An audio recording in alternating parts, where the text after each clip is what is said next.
Iran's Revolutionary Guard has threatened to target U.S. universities in West Asia, this after claiming the U.S. Israeli strikes had destroyed two Iranian universities. In a statement published by Iranian media, the IRGC said, and I'm quoting, "If the U.S. government wants its universities in the region to be free from retaliation, it must condemn the bombing of the universities in an official statement by 12 noon on Monday, 30th of March by Tehran time."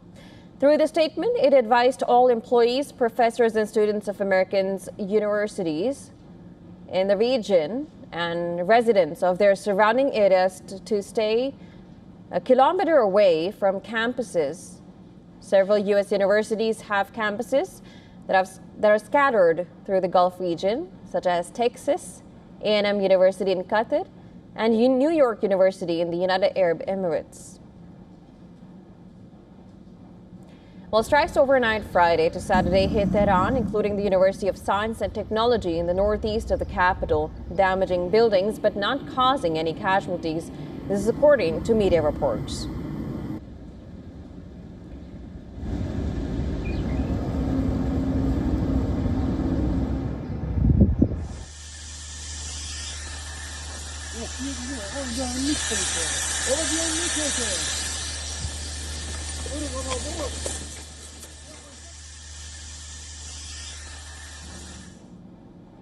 Fresh strikes have again been reported in the Iranian capital. Local media reports say that joint U.S.-Israeli strikes hit multiple residential areas, killing more than a dozen people.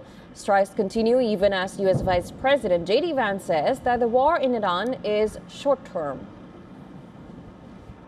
Well, the president said, look, we've accomplished the gross majority of our military objectives. I think you can make a good argument we've accomplished all of our military objectives. The president's going to keep at it for a little while longer to ensure that once we leave, we don't have to do this again for a very, very long time.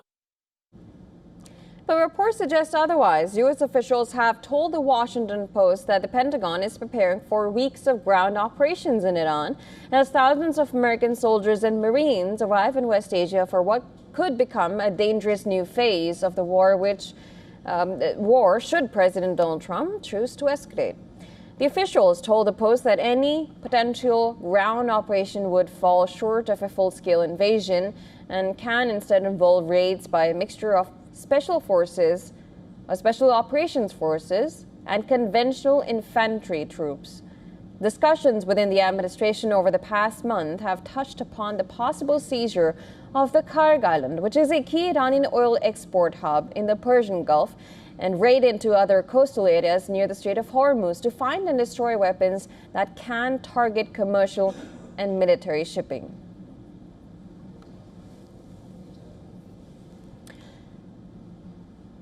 And well, to discuss more on the U.S. and Israel's ongoing war with Iran, we were earlier joined by James A. Russell from Ontario, in California. He's an emeritus professor at the Naval Postgraduate School. Here's what he had to say on the developing. The United States basically went to war against another country on the word of the Israeli prime minister and with the supporting case presented by Israeli intelligence. And I can tell you, this is an unprecedented situation for the United States to essentially have been convinced to go to war like this on behalf of another country that does not present a threat to the United States. You will have noted that even Tulsi Gabbard, the director of national intelligence, refused to say that Iran presented a direct threat to the United States when she appeared last week. So this is a whole series of very disturbing circumstances that in which the United States, of course, is today simply prosecuting an Israeli war plan, which turns the United States, as much as I hate to say this, into a hired gun, if you will. I mean, whose idea was it to bomb Israeli universities? What does that have to do with fighting a war? I mean, whose idea has it been to have bombed the hospitals in Tehran? I mean, I'm flabbergasted and embarrassed that my country is affiliated with this way of war. But this is the situation we find ourselves in.